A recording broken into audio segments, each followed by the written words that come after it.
My name is Brian from Ridgeback Productions, and I help beginning voiceover talents grow their business and generate some income. Hopefully lots and lots of income. And one way that I do that is by answering questions in the YouTube comments and when I receive emails. And I happened to receive an email recently from a gentleman named Kevin, and basically he was asking the question about EQ and compression for his audio. He was saying, I'm paraphrasing here. Just getting good with my DAW, my DAW, and I'm wondering about audio processing and EQ and compression. Should EQ go first or should compression go first when you're producing it? Essentially, my first question that I would have asked him, or that I did ask him, is, why do you want to do it? Are you doing it because you think it's going to make your audio better, or are you doing it because you just think that you should do it?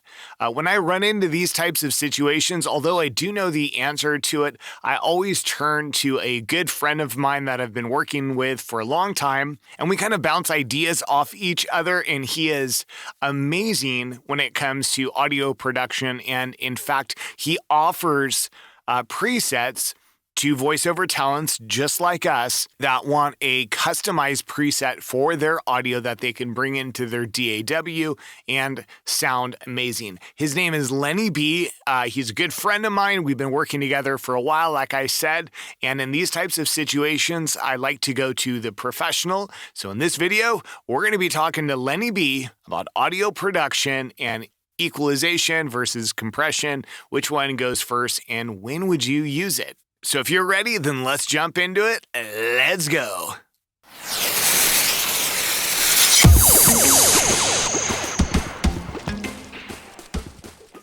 Yeah, Lenny, I appreciate you joining me today. How are you doing, my friend? I'm good, man. I'm always happy to help you out in whatever you need. What do you got today?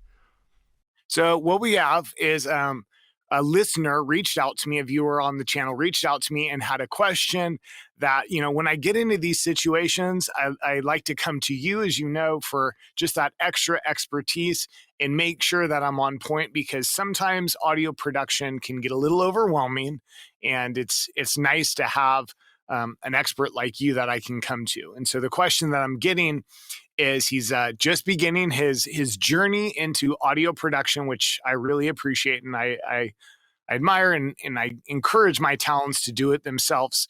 But he has a good question. He wants to start with EQ and compression. That's a good start. But does EQ come before compression, or would you want to put compression before EQ? And does it even matter?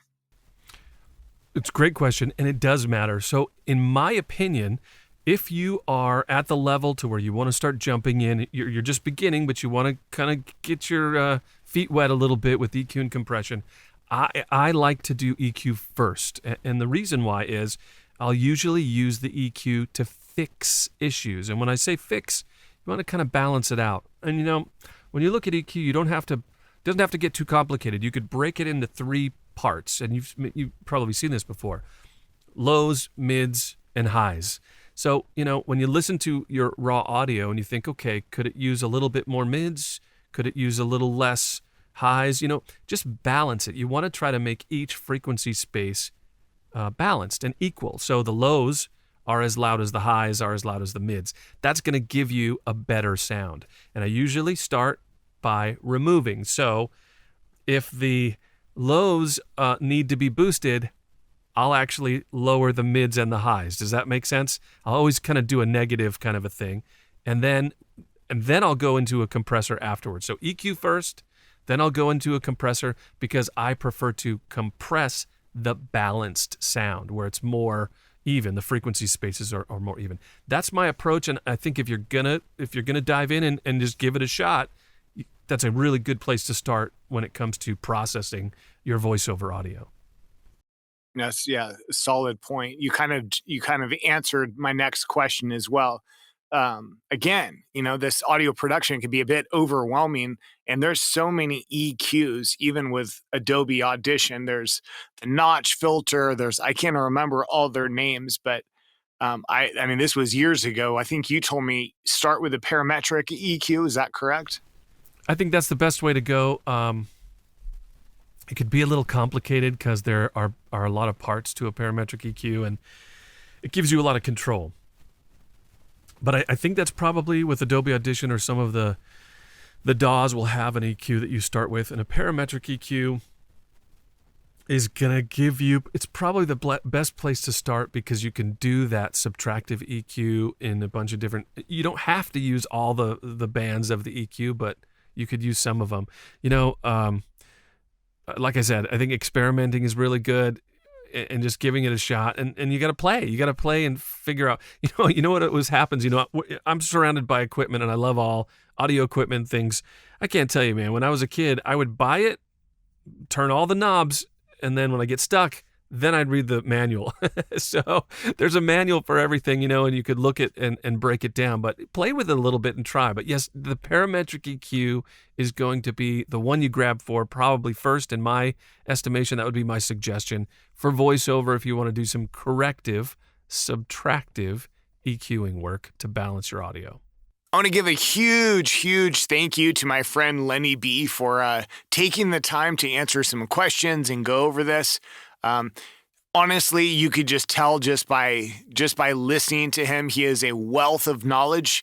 If you want to check out his channel, it's Lenny B. Just search Lenny B on YouTube, and he's got a tremendous amount of valuable content on YouTube, just like I do, for free, just to help you out. Go ahead and check out his channel. You're going to want to subscribe and like all his videos because they are amazing. And if you're interested in getting one of his custom presets for you as a talent, go check him out on his website. It's lennyb.com, and he does a custom preset that makes you sound amazing. If you like the sound of my voice, it's 100% a Lenny B preset. He's been doing my stuff for years, and he helps me with my demos. He's just amazing. I owe so much to him in my career. His sound is just, my sound is his sound because he just custom tailored it to me. He's amazing. I also want to thank you very much for joining today. I really appreciate it. If you have a moment, please subscribe and like on the videos. Truth is, it's not really for my ego. My ego doesn't really need the subscriptions and likes. I love doing this without that. But what it does do is it lets YouTube know this is the type of content that you like, and it helps spread it out to other beginning voiceover talents that would be interested in this type of content as well. If you would also like to ask a question, just like Kevin, feel free to leave a question down in the comment section below, or you can email me. It's brian@ridgebackproductions.com. The email is in the description below. Sometimes it's just kind of easier to email or leave a comment, and I understand. I'm a friendly guy, and I'm easy to reach out to, and what happened was I emailed Kevin back. We started talking, and he set up a consultation with me for an hour. We're going to meet, go over his gig, go over what he's got going on, and give him a hand, help him out as best as I possibly can. If you're interested in that as well, check out the links in the descriptions below. I'm here for you. I'm going to keep giving you free content all the time, every week. But if you just need that little bit of extra attention, you want some one-on-one, I do that. I do that with many talents and help their business grow and generate some income. All right. Awesome, guys. Thanks for checking in. We'll see you next time. Bye.